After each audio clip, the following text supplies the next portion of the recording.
Jamaah yang berbahagia. Nah, ini kaidah-kaidah yang penting kita ketahui ketika kita membahas kaidah itu. Al-yaqinu la yuzalu bisyak. Keyakinan itu tidak boleh hilang karena keraguan. Dia dijelaskan dengan beberapa kaidah-kaidah cabang, termasuk yang sudah saya bacakan tadi. Yang terakhir, masih ada waktunya? Masih berapa menit? 6 menit. Nah, ini menarik sekali kalau yang ini. Apa bunyinya? Pendek. Al-aslu fil kalamil haqiqah. Hukum asal daripada kalam itu, perkataan itu, al-haqiqah adalah yang hakikat. Misalnya, saya bilang kepada anak keturunan saya hibahkan tanah ini kepada anak-anak saya. Bagaimana kita memahami? Al-aslu fil kalamil haqiqah. Hukum asal dari perkataan itu adalah yang hakikat, yang hakiki. Bagaimana kita memahami perkataan tadi, perkataan saya. Saya mengatakan di depan anak cucu saya hibahkan tanah ini untuk anak-anak saya. Bagaimana kita memahami itu? Saya mengucapkannya itu di depan anak cucu saya, keluarga saya. Bagaimana kita memahami?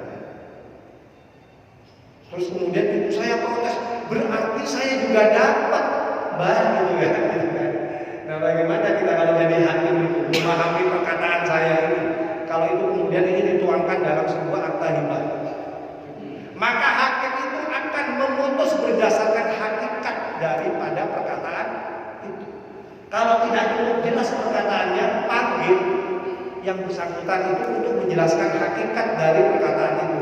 Kalau memang perkataannya masih multi tafsir, masih dimungkinkan ada penafsiran, datangkan disuruh menjelaskan tentang hakikat dari perkataan yang dituangkan dalam hibah. Sehingga mereka yang hadir di dalam ruangan itu tidak pada komplain semua. Oh, berarti saya juga dapat, berarti juga saya dapat, gitu kan? Nah, itu harus dipahami hakikat daripada perkataannya.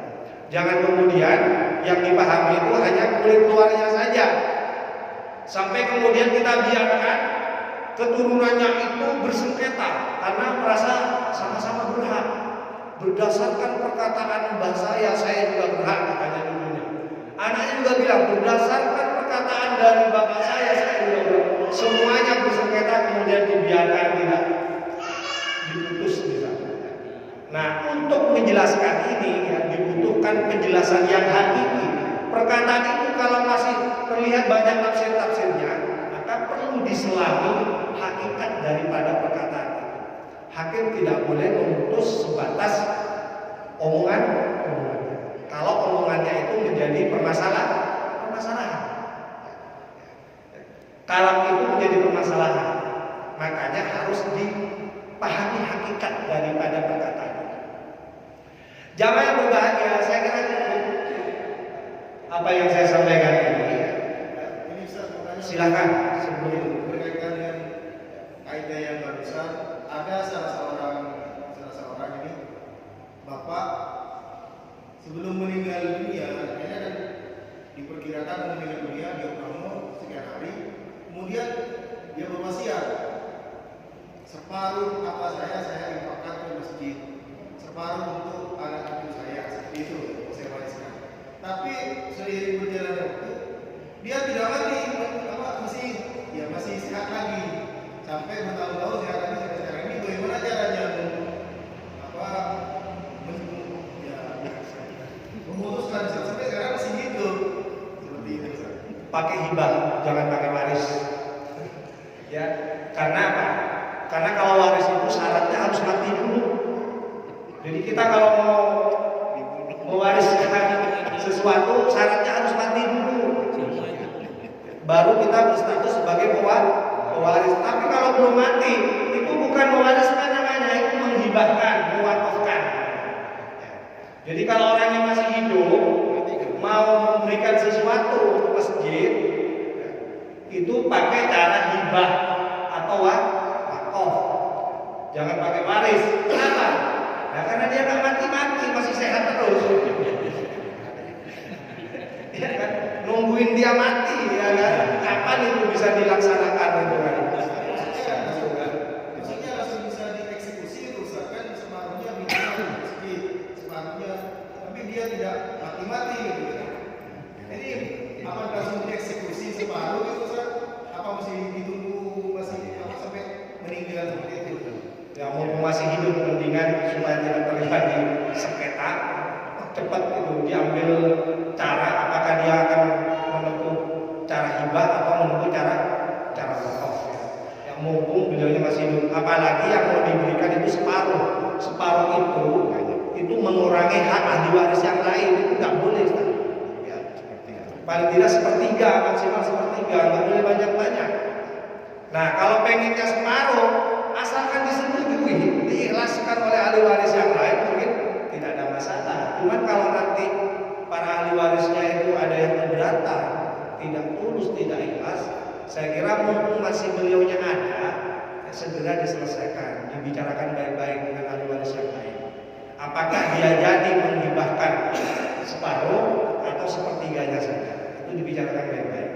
Mumpung masih hidup, saya kira cara yang paling tepat adalah dengan cara hibah atau wakaf. Ya. Kalau wakaf ya tinggal datang ke KUA ini, teman-teman yang di KUA itu sudah siap ya, membantu prosesnya. Kalau bisa itu dicatat wakafnya itu, jangan sampai hanya menggunakan kepercayaan sama yayasan saja. Banyak itu kejadian-kejadian yang di tempat lain itu yang tidak ada alat bukti fisiknya, alat bukti hukum terjadinya wakaf itu, kemudian di kemudian hari itu jadi sengketa seperti di pulau itu. Saya bilang itu sama teman-teman yang senang membangun untuk kepentingan pendidikan dan sebagainya, harus ada bukti fisik bahwa itu tanah wakaf. Jangan sampai nanti sudah bertahun-tahun dibangun di situ, ya kalau yang mewakafkan masih hidup, nanti kalau sudah meninggal ibunya nanti keberatan, itu bisa digugat itu. Alasannya apa? Nggak ada bukti wakafnya itu, dan setiap tahun saya membayar pajaknya, berarti ini milik saya ini. Nah, terus kita mau bagaimana membuktikannya? Ya, itu terjadi di beberapa tempat di pulau itu, saya pernah itu ada yang konsultasi tentang itu. Saya kira itu sudah sampai kepada waktunya. Mohon maaf kalau tidak tuntas, memang seru ya. Semoga kita masih diberi kesempatan untuk bisa hadir pada kajian malam Senin yang akan datang. Saya akhiri. Wassalamualaikum warahmatullahi wabarakatuh.